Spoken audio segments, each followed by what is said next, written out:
लाल बहादुर शास्त्री जो हमारे प्रधानमंत्री थे, उन्होंने बहुत बड़ा अच्छा स्लोगन दिया था, जय जवान जय किसान। और अब जो जय जवान जय किसान है, ये जय किसान को अगर समृद्ध करना है, संपन्न करना है, तो टेक्नोलॉजी बदल गई। और अब हमने ये बताया तय किया कि अब किसान को अन्नदाता नहीं ऊर्जादाता बनाएंगे। और मुझे खुशी है कि हमारी बातों की सब सच्चाई अब आगे आकर लोग उसका उपयोग कर रहे हैं, देश में उसको इंप्लीमेंट हो रहा है। संजय अग्रवाल जी मुझे याद करते कि शुरुआत के समय में जब इथेनॉल की बात होती थी तो कितना रेजिस्टेंस था, और आज इथेनॉल की बात प्रधानमंत्री से लेकर सब लोग इसको सपोर्ट कर रहे हैं। पूरा माहौल बदल चुका है। कल मैं मुजफ्फरनगर में था, कम से कम 40,000 किसान थे। मुजफ्फरनगर ये जाट किसानों का कैपिटल है।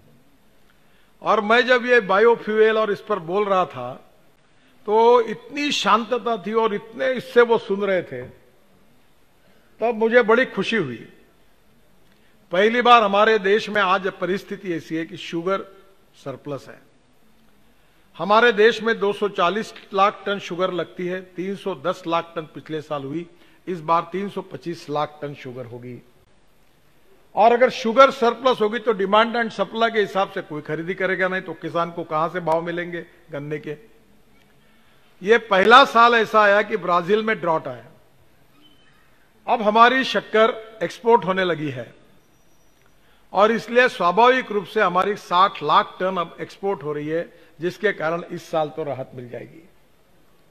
पर यह हर साल नहीं होगा, और इसलिए शुगर के बजाय हम इथेनॉल मिलाएं, यह पॉलिसी भारत सरकार ने स्वीकार की है।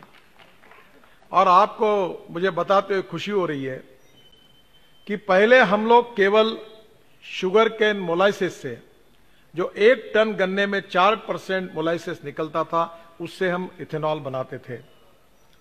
पर आज स्थिति ऐसी हो गई कि आज हम लोग मोलाइसिस से केवल इथेनॉल नहीं बना रहे, हम लोग बी हेवी मोलाइसिस बनाने की भी अनुमति भारत सरकार ने दी। आदरणीय कृषि मंत्री और संजय अग्रवाल जी को मैं बहुत बहुत धन्यवाद दूंगा कि उन्होंने इसमें बहुत अच्छी भूमिका दिखाई।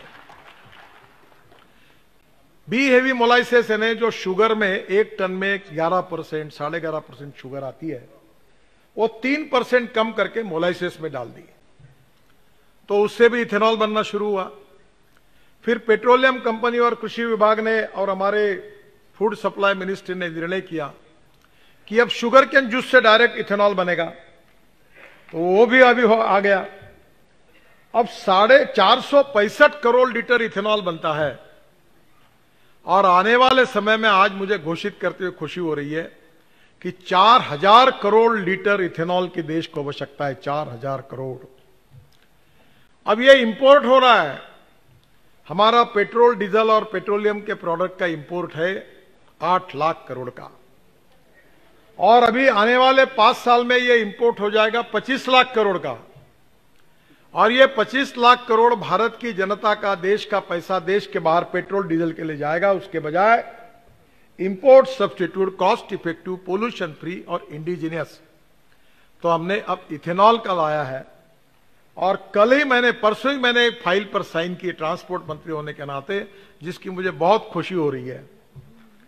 और वो फाइल यह है कि इसके बाद जो जो पेट्रोल पे चलने वाली स्कूटर होंगी, बाइक होगी, ऑटो रिक्शा होगी, कार होगी, वो फ्लेक्स इंजन बनेगा। कीमत वही रहेगी, कीमत में कोई फर्क नहीं। एक फिल्टर बदला है और जो वॉशर्स मेटल के थे वो रबर के लग गए। ये ब्राजील में, कनाडा में और यूएसए में ऑलरेडी है। और मुझे खुशी हुई है कि टोयोटो कंपनी के मालक और एमडी विक्रम किर्लोस्कर मुझे मिलने के लिए नागपुर आए थे, और सुजुकी कंपनी के भी एमडी मुझे मिले, हुंडई के भी मिले, और जो जापान के एम्बेसडर है उनका नाम भी सुजुकी है। कल मेरे साथ थे, गाजियाबाद में वो थे। और अब सबने एक्सेप्ट किया है कि अब हमारी कार अब 100% फ्लेक्स इंजन पे आएगी।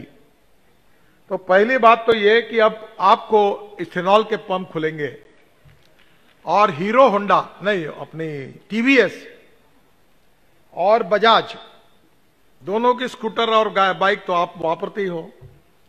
अब इन्होंने फ्लेक्स इंजन पे बनाई, मैंने लॉन्च किया है।